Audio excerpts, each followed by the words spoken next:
Bismillahirrohmanirrohim. Assalamualaikum warahmatullahi wabarakatuh. Perkenalkan, kami dari kelompok 11 Biokimia Dasar ingin memaparkan materi dengan judul metabolisme karbohidrat.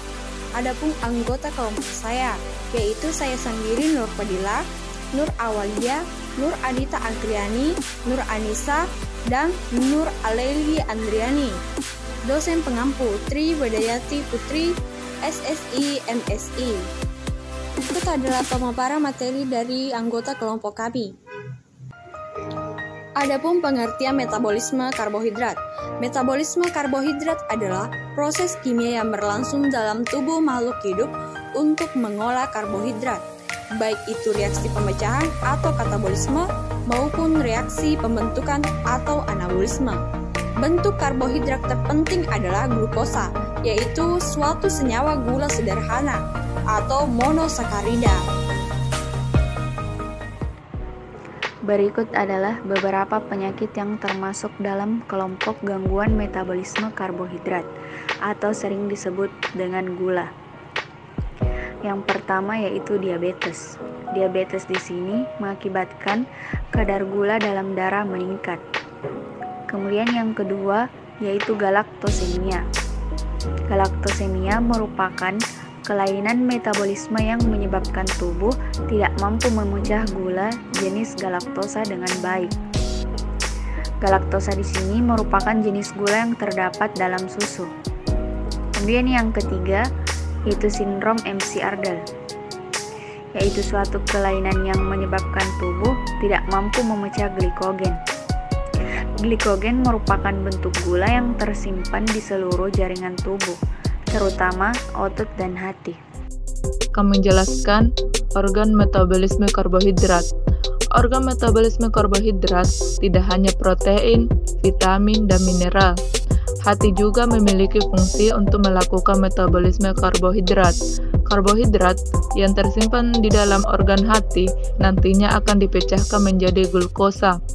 Hasil dari pemecahan karbohidrat, yakni glukosa, akan masuk ke dalam aliran darah. Jalur-jalur metabolisme karbohidrat yang pertama yaitu glukosa sebagai bahan bakar utama metabolisme akan mengalami glikolisis atau dipecah menjadi dua pirufat jika tersedia oksigen. Dalam tahap ini dihasilkan energi berupa ATP. Yang kedua, masing-masing pirufat dioksidasi menjadi asetil-CoA. Dalam tahap ini dihasilkan energi berupa ATP. Yang ketiga, asetil-CoA akan masuk ke jalur persimpangan yaitu siklus asam sitrat. Dalam tahap ini dihasilkan energi berupa ATP. Yang keempat, jika sumber glukosa berlebihan melebihi kebutuhan energi kita, maka glukosa tidak dipecah, melainkan akan dirangkai menjadi polimer glukosa atau disebut glikogen. Glikogen ini disimpan di hati dan otot sebagai cadangan energi jangka pendek. Jika kapasitas penyimpangan glikogen sudah penuh, maka karbohidrat harus dikonversi menjadi jaringan lipid sebagai cadangan energi jangka panjang. Yang kelima, jika terjadi kekurangan glukosa dari diet sebagai sumber energi, maka glikogen dipecah menjadi glukosa. Selanjutnya glukosa mengalami glikolisis, diikuti dengan oksidasi pirufat sampai dengan siklus asam sitrat. Yang keenam, jika glukosa dari diet tak tersedia dan cadangan glikogen pun juga habis, maka sumber energi non-karbohidrat yaitu lipid dan protein harus digunakan. Jalur ini dinamakan gluconeogenesis atau pembentukan glukosa baru karena dianggap lipid dan protein harus diubah menjadi glukosa baru yang selanjutnya mengalami katabolisme untuk memperoleh energi.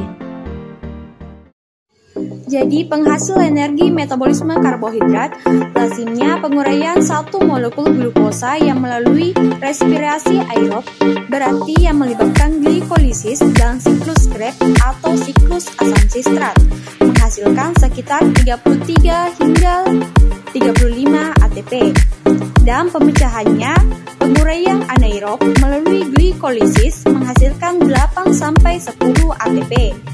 Dan respirasi aerob melalui siklus Krebs menghasilkan 25 ATP. Baik, itulah tadi pemaparan materi dari kelompok kami. Lebih dan kurangnya mohon dimaafkan. Wabillahi taufiq wal hidayah. Wassalamualaikum warahmatullahi wabarakatuh.